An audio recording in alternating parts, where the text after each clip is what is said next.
You gotta see this one. As the woke media tries to stir up controversy left and right to rack up their ratings, John McEnroe found himself in the center of controversy just because of speaking his mind and stating irrefutable facts, especially since his comments touch their nerves when it comes to gender performance in sports. John was even invited to CBS this morning since he was doing a publicity tour for his new release book, but the panelists didn't even bother asking him about his contents. Instead, they opted for cornering him for the comments he made and even went as far as requesting an apology. But before I delve deeper into it, watch this clip. Welcome. Good to see you. What's new? Always. All right, What's going on? Let's just start with the elephant in the room. That's right. Why was it necessary for you to say that anybody, Serena, couldn't beat the 700th player on the men's circuit? As you know well enough, Charlie, I've respect Serena very much so, okay? And I was simply calling her on an NPR, which supposedly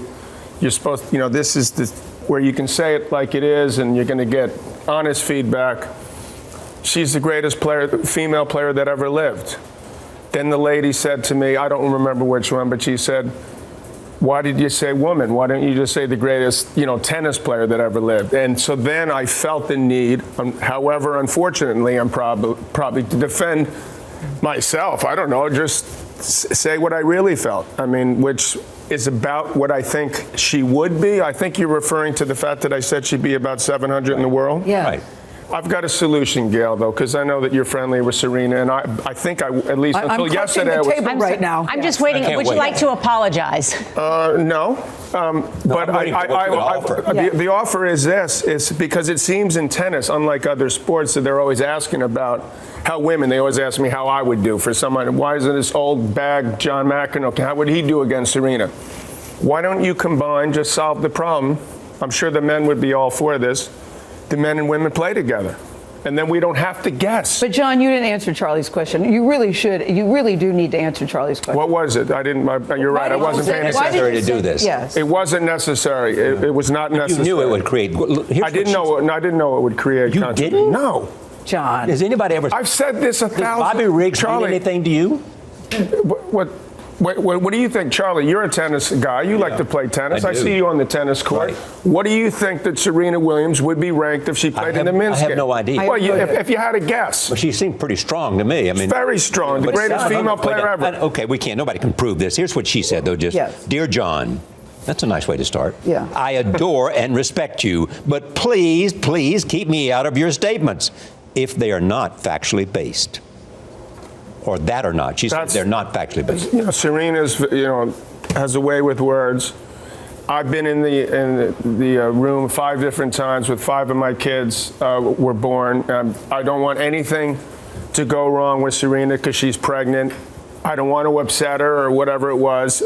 I think she was doing it tongue in cheek as well. And I think that deep down, we're talking about something, I can't even believe we're talking about it. But, John, nonetheless, if you want to keep talking about it, I'd be more than happy to. By the way, subscribe for more discussions just like this. I have to say that my respect for John grew exponentially after he refused to apologize because he didn't say or do anything wrong, although the hosts and Serena tried to frame it otherwise. One of the core aspects of McEnroe's argument rests on the undeniable biological differences between men and women, which do have implications for physical performance. Scientifically, men have higher levels of testosterone, greater muscle mass, and different distributions of strength, speed, and endurance. These differences do not detract from female athletes' achievements, but are, in reality, sports where physical capabilities are pushed to their limits. In tennis, these differences manifest in various ways. The men's game is characterized by faster serves, greater court coverage, and more physically taxing rallies. For instance, the average first serve speed for men is around 120 miles per hour,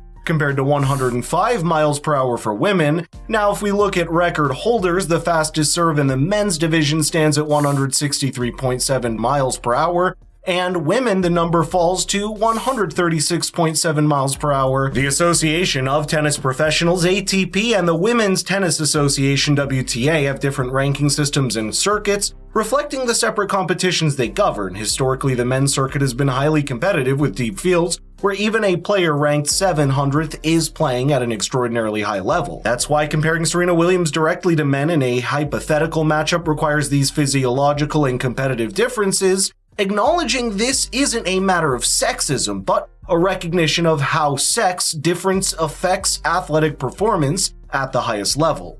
The same thing happened in the NBA this year during the All-Star weekend. The organizers decided to put the best male shooter and the current all-time three-point scorer, Stephen Curry, versus the best female from the WNBA, Sabrina Ionescu. But the thing is, the WNBA has a smaller three-point arc compared to the arc of the NBA, and they used a smaller ball. Therefore, it's easy to know who is going to win that shootout contest. The thing is, the woke media is obsessed with having these empty comparisons, which most of the time overshadows the beauty and fun of the sports event itself. Just watch the next clip to see for yourself. Men are stronger, men are faster, we all get that, but I think it sort of belittles what women do on the tennis court. I think that's why people are upset.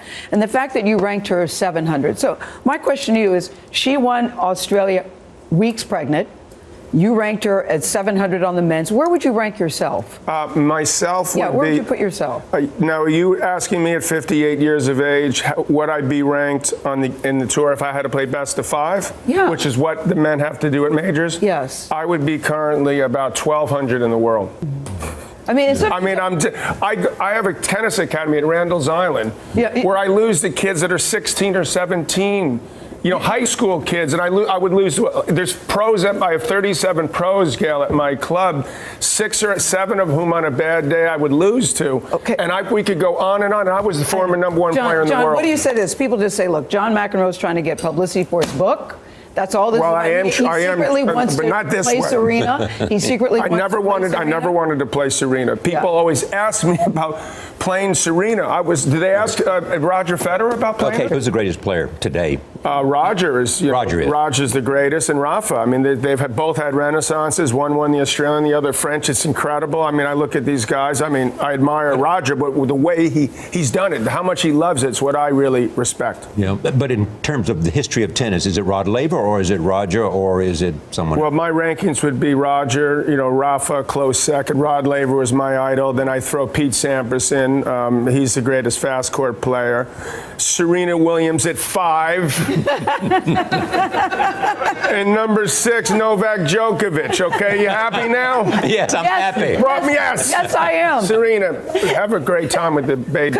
Because there really is no need to compare men and women. I think that's the point that we're all. Well, how can we always do it then in tennis and not other sports? Go call the athletes in the other sports and ask them how they would do. Or boxer. Like the WNBA and the NBA. Well, exactly, or whatever sport you want to choose. But for some reason, Bobby Riggs in 19 when he played Billie Jean King, and he threw the match. But no, I'm kidding. If you had, but that's a whole other story. Oh, watch out tomorrow. Yes. I'll be back tomorrow at 8:15. I love that John's amazed at how the woke media managed to turn this non-topic to a major debate. They always resort to sensationalism and make it about men versus women, but when someone brings out the facts, everyone goes crickets and starts saying, there's no point comparing men and women. If there is no point, why bring it up in the first place? This tactic seems to be a deliberate move to stir up controversy and engagement, rather than have a meaningful discussion or appreciation of notable women in sports. The inconsistency in handling gender-related topics reveals a larger issue with how discourse is managed in the media. Discussions that could be productive and informative are manipulated into becoming sources of conflict and polarization.